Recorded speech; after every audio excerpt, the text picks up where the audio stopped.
मेरे को 2 दिन से कॉन्स्टिपेशन की हो रहा है और मोशन जैसे पहले होता था नॉर्मल वैसे नहीं हो पा रहा। अच्छा, क्यों? पता नहीं क्या है।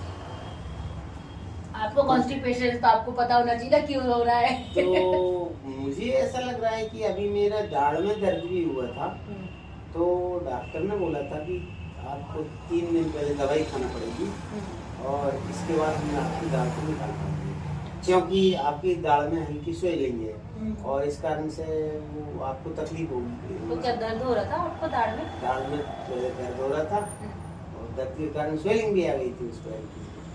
तो बोले कि 4 दिन की आप दवाई खाओ और इसके बाद में हम आपकी दाढ़ निकाल देंगे। अच्छा। तो उस दवा के कारण तो नहीं हो सकता था। देखिए जयराम सर, मैं आपको बता रही हूँ कि अगर हमारा पेट साफ नहीं हो रहा है, अगर हमको कब्ज है, ठीक है, तो आप समझिएगा कब्ज होने के बहुत हर इंसान के अपने अलग अलग कारण हो सकते हैं, कोई सेम एक कारण नहीं होता है, ठीक है।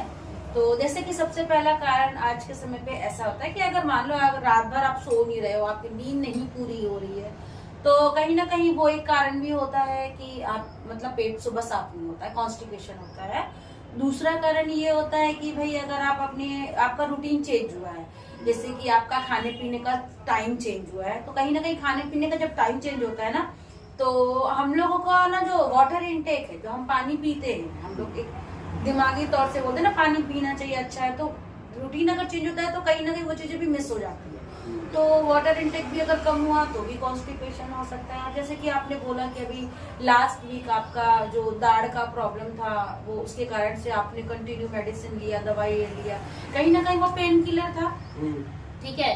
तो कहीं ना कहीं देखिए जब भी हम कोई भी पेन किलर लेते हैं ना, तो डेफिनेटली वो पेन को सप्रेस तो करता है, लेकिन उसके कारण से हमारा जो डाइजेशन रहता है ना, जो वो बहुत वीक हो जाता है, मेटाबॉलिज्म जिसको बोलते हैं, वो जो हमारा मेटाबॉलिज्म डाउन हो जाता है। और मेटाबॉलिज्म अगर डाउन हो रहा है, ठीक है, तो उसके कारण से क्या होता है कि हमारा जो खाना पचाने की जो प्रक्रिया होती है वो बहुत धीरे धीरे धीरे धीरे होती है, ठीक है। लेकिन उसकी प्रक्रिया तो धीरे धीरे हो रही है, लेकिन हमारा खाने का रूटीन तो नहीं धीरे धीरे होता है कि ये तो नहीं कि खाना नहीं पचाता हम खाना नहीं खाएंगे, सही बात है ना। सही बात है। हमें तो भूख लगी, हमने तो दोपहर में भी खाया, रात को भी खाया और सुबह भी खाया, ठीक है, हमने उसमें तो कोई कट डाउन नहीं किया, लेकिन अंदर का जो सिस्टम है वो तो स्लो हो गया है ना।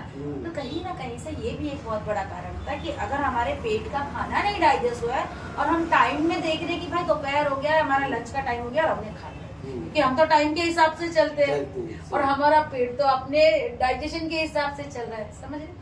तो कहीं ना कहीं ये भी हो सकता है कि कंटिन्यू जो आपने मेडिसिन लिया है उसके कारण से भी इफेक्ट हो सकता है, बट डोंट वरी, कोई बात नहीं, अभी आपका दाढ़ ठीक हो गया है, तो मेडिसिन वगैरह नहीं ले रहे हो ना? दाढ़ भी ठीक हो गया, मेडिसिन भी बंद कर दी मैंने, ठीक है। तो थोड़ा मैं आपको एक सोल्यूशन दूंगी कि आप क्या कीजिएगा। जैसे अभी हम यहाँ से हमारा फ्यूल ले लेंगे, हमारा ब्रेकफास्ट अभी हम कंप्लीट करके जाएंगे, 11 बजे तो हम जाते हैं घर। तो उसके बाद में जैसे अभी हमने शेक ले लिया और शेक पीने के बाद 11-12 बजे के बीच में आप थोड़ा सा आज अपने खाने को गैप कीजिएगा और उस टाइम पे आपको प्रॉपर एक अच्छा फ्रूट्स लेना है। अब मैं आपको फ्रूट्स भी रिकमेंड करूंगी कि अगर आपसे बनते कोशिश आपको कम से कम 2 संतरे आप खाइएगा चबा चबा के, क्योंकि उसमें रेशे बहुत अच्छे होते हैं, फाइबर होते हैं, तो मे बी वो आपके कॉन्स्टिपेशन के लिए काफी ज्यादा हेल्पफुल रहेगी, ठीक है। तो आज ये करिएगा, मुझे कल बताइएगा कि आपका कॉन्स्टिपेशन कैसा रहा, ठीक है। Thank you, welcome welcome.